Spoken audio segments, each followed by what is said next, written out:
Excise principal secretary Rizvi voluntary retirement వ్యవహారం కలకలం రేపుతోంది. అయితే ఎక్సైజ్ శాఖలో భారీ స్కామ్ కారణంగానే రిజ్వీ తన వాలంటరీ రిటైర్మెంట్ కోరుతూ లేఖ రాసినట్టు ప్రచారం జరుగుతోంది. రిజ్వీ స్కామ్ గురించి తెలుసుకున్న మంత్రి జూపల్లి కృష్ణారావు చీఫ్ సెక్రటరీకి లేఖ రాశారు.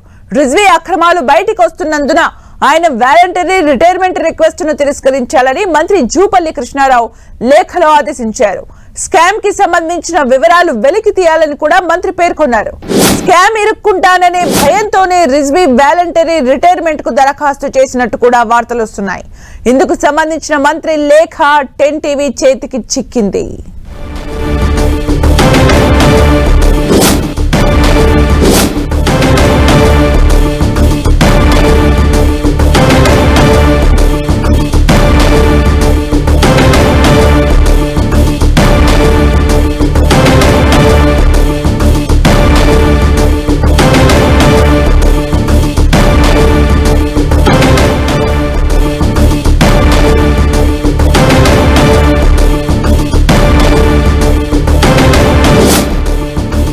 Telangana excise principal secretary Rizvi voluntary retirement వ్యవహారం కలకలం రేపుతోంది.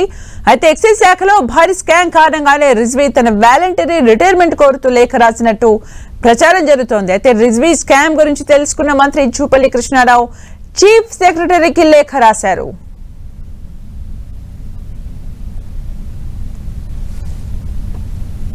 మరిన్ని అప్డేట్స్ మా ప్రతినిధి తిరుపతి చారి అందిస్తారు. తిరుపతి చారి.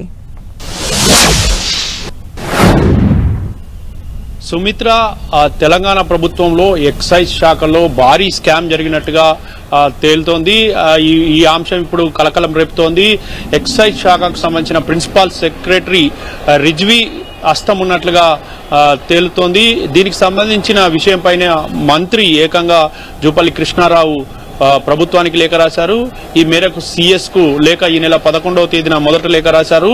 ఆ లేఖ రాసిన తర్వాత దీనికి సంబంధించిన విచారణ అంతర్గతంగా కొనసాగుతుంది. ఆ విచారణ కొనసాగుతున్న క్రమంలోనే ఈరోజు రిజ్వీ తన వాలంటరీ రిటైర్మెంట్ కు సంబంధించిన అర్జీ పెట్టుకున్నారు. ఆ ప్రభుత్వానికి అర్జీ పెట్టుకున్న నేపథ్యంలో ఈ విషయం తెలిసి మంత్రి జూపల్లి కృష్ణారావు ప్రభుత్వానికి మరో లేఖ ఈ రోజు రాశారు. ఈ లేఖ రాయడంతో ఇప్పుడు రాజకీయ వర్గాల్లో ఇటు బ్యూరోక్రాట్స్ లో కలకలం రేపుతోంది.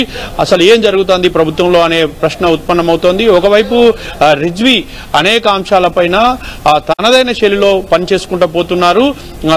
ఒకవైపు మంత్రి ఆదేశాలను గాని సిపిఈ ఆదేశాలను గాని పాటించడం లేదనే విమర్శలు తీవ్రస్థాయిలో ఉన్నాయి. గతంలో కూడా ప్రిన్సిపల్ సెక్రటరీ రిజ్వీ అనేక అంశాల విషయంలో ప్రభుత్వ ఉద్యోగులను కూడా పట్టించుకోలేదు. ఆయన పైన పలు కేసులు కూడా నమోదయ్యాయి. ఇలాంటి క్రమంలో పలు ఫిర్యాదులు కూడా ప్రభుత్వానికి అందాయి. అయినప్పటికీ తాజా ఫిర్యాదు నేపథ్యంలో ఇది ఉత్కంఠ రేపుతోంది. అయితే ఈయనపైన ఎలాంటి చర్యలు తీసుకోబోతున్నారనే ఆసక్తికరంగా మారింది. అయితే ఒకవైపు ఎక్సైజ్ శాఖలో ఇటు చాలా విషయాల్లో ఆయన జోక్యం చేసుకోవడము అవంతా అవినీతికి తావివ్వడమే అని కూడా మంత్రి జూపల్లి కృష్ణారావు ఆ లేఖలో పేర్కొన్నారు. ప్రధానంగా రిజ్వీకి సంబంధించిన ఏదైతే వాలంటరీ రిటైర్మెంట్ లేఖకు సంబంధించిన విషయంలో ఖచ్చితంగా ప్రభుత్వం ఎలాంటి నిర్ణయం తీసుకోవద్దు, ఆయన వాలంటరీ రిటైర్మెంట్ ను ఆయనకి ఇవ్వద్దు అంటూ కూడా మంత్రి జూపల్లి కృష్ణారావు కోరారు. దాంతో పాటు ఆయన పైన పూర్తి స్థాయిలో విచారణ చేపట్టాలంటూ కూడా ఆయన ఆ లేఖలో పేర్కొన్నారు. దీంతో ఈ విషయంలో ప్రభుత్వం ఎలాంటి చర్య తీసుకోబోతోంది అనేది ఆసక్తికరంగా మారింది.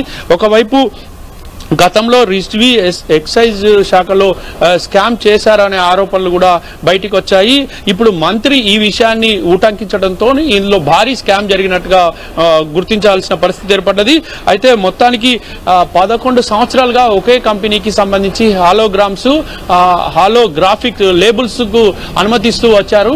అయితే ఇప్పుడు దీనిపైన ఇటు మంత్రి జూపల్లి కృష్ణారావు ఇదేం పద్ధతి అంటూ ప్రశ్నించారు. దీనికి సంబంధించిన పూర్తి విషయాలను తెలుసుకున్న తర్వాత ఎందుకు అలా ఇస్తున్నారు, కొత్తగా ఎందుకు టెండర్లు పిలవలేదు అంటూ కూడా ఆయన అడిగారు. ఈ నేపథ్యంలో ఈ విషయాలను కూడా ఒకవైపు సిపిఈ సమావేశంలో పెట్టి నిర్ణయం తీసుకున్నా కూడా ఇటు రిజ్వీ మాత్రం దీన్ని పెద్దగా పట్టించుకోలేదు. పట్టించుకోకుండా ఖచ్చితంగా అదే విషయాన్ని అదే కంపెనీకి 11 సంవత్సరాలుగా ఏదైతే హోలోగ్రాఫిక్స్ లేబుల్స్ తయారు చేస్తున్నదో ఆ కంపెనీకే మళ్ళీ లేబుల్స్ తయారు చేయడానికి అవకాశం కల్పించడం ఏంటని ప్రశ్నించాడో అదే కంపెనీ కొనసాగిస్తున్నారు. ఈ మంత్రి ఆదేశాలను కూడా బేఖతారు చేయడంతో చాలా విషయాలపైన మంత్రి ఆదేశాలు బేఖతారు చేయడంతో ఆ మంత్రి తీవ్రస్థాయిలో సీరియస్ అయినప్పటికీ ప్రయోజనం లేకపోవడంతో ఇక ఏకంగా మంత్రి ప్రభుత్వానికి లేఖ రాశారు, సిఎస్ కు లేఖ రాశారు. ఈ విషయం ప్రస్తుతం ముఖ్యమంత్రి దృష్టికి కూడా వెళ్ళింది. ముఖ్యమంత్రి అంటే అధికారులు వివిధ సందర్భాల్లో వాలంటరీ రిటైర్మెంట్ పెట్టుకుంటూ ఉంటారు. ఇంటర్నల్ గా ఎంక్వైరీ జరుగుతున్న సందర్భంలో వాలంటరీ రిటైర్మెంట్ పెట్టుకున్నప్పుడు ఎలాంటి చర్యలు తీసుకుంటారు యూజువల్లీ? ఇప్పుడు మంత్రి లేఖ రాయడంతో ఇది ఎలాంటి మలుపు తిరుగుతుందని అనుకోవచ్చు? ఖచ్చితంగా. అయితే ఒకవైపు ఆయన వాలంటీర్ రిటైర్మెంట్ పెట్టుకోవడం వెనుక కేవలం ఈ ఏదైతే ఈ ఎక్సైజ్ శాఖలో జరుగుతున్న స్కామ్స్ ఉన్నాయో అవన్నీ బయటపడతాయి, అందులో నేను ఇరుక్కుంటాననే ఉద్దేశంతోనే ఆయన వాలంటీర్ రిటైర్మెంట్ పెట్టుకుంటున్నారనే ప్రచారం కూడా బయటకు వచ్చింది. మొత్తానికి ఆ నేపథ్యంలోనే విచారణ కొనసాగుతుంది. అంతర్గతంగా విచారణ కొనసాగుతున్న క్రమంలోనే ఆ విచారణలో తేలుతుంది, వాస్తవాలు తేలుతాయి. వాస్తవాలు తేలితే తాను ఇరుక్కుంటాననే ఉద్దేశంతోనే ఆయన ముందస్తుగా ఈ వాలంటీర్ రిటైర్మెంట్ కు పెట్టుకున్నారనే ఆరోపణలు వెలువడుతున్నాయి.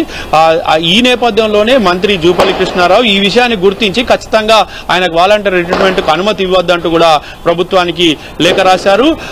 అంతేకాదు ఖచ్చితంగా విచారణ జరపాలి, పూర్తిస్థాయిలో విచారించి దీనికి ఎవరెవరు బాధ్యులు అవుతారో ఆ బాధ్యులపైన చర్యలు తీసుకోవాలంటూ కూడా ఆ లేఖలో పేర్కొన్నాడు. అయితే ఇందులో చాలా అంశాలు ఉన్నాయి. అయితే కొత్తగా టెండర్లు కూడా ఈ ఏదైతే 11 సంవత్సరాలుగా హోలోగ్రాఫిక్ లేబుల్ సరఫరా చేస్తున్నారో వాటన్నిటికీ టెండర్లు పిలవాల్సి ఉన్నా కూడా టెండర్లు కూడా పిలవకుండానే ఆ కంపెనీకి పదే అప్పగిస్తున్నాడు. ఆ అప్పగించడంపై కూడా ఇటు మంత్రి అభ్యంతరం వ్యక్తం చేశారు. అనుమతుల విషయంలో ఇక వేరే ఏదైతే ఇటు డిస్టిలరీస్ కానీ వైన్స్ కు సంబంధించిన విషయంలో కానీ ఇతర అంశాల్లో కూడా అనుమతుల విషయంలో కూడా సిపిఈ అనుమతులు ఇచ్చినా కూడా వాటిని కూడా ఆయన పట్టించుకోలేదు అంటూ కూడా లేఖలో పేర్కొన్నాడు. చాలా దీనివల్ల తీవ్ర స్థాయిలో ప్రభుత్వానికి నష్టం వాటిల్లుతుంది అని చెప్పేసి ఎక్సైజ్ డిపార్ట్మెంట్ కు రావాల్సిన ఆదాయంలో గండిపడుతుందని కూడా మంత్రి ఆ లేఖలో పేర్కొన్నాడు. థాంక్యూ తిరుపతి చారి.